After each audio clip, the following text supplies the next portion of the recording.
नैन छुरी से कटारी हो गई, प्रेम के दुनिया पुजारी हो गई। प्यार के परिभाषा आज तक से केहू ना जाना, ताकि प्यार गंगा जी के पानी हो गई।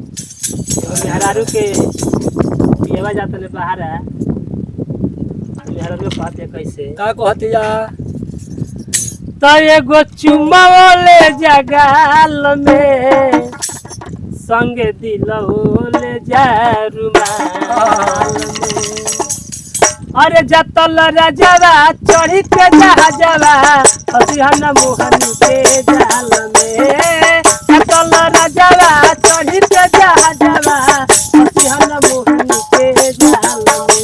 एगो चुम्मा ले जगाल में संगे दिलो ले जा रुमाल में। एगो चुम्मा ले जगाल में संगे दिलो ले जा रुमाल में। जातल परदेश बलमुआ हमके घर में छोड़ के।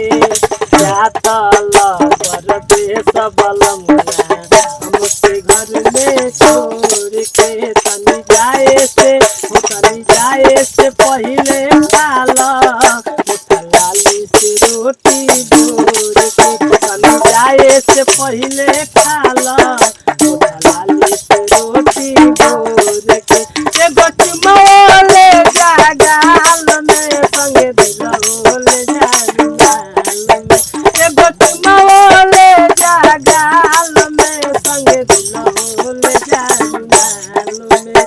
कनिया चरा पकड़न साइन पिया नहीं दूसरा कमर बपुलाइन पिया। कनिया चरा पकड़न साइन पिया नहीं दूसरा कमर बपुलाइन पिया।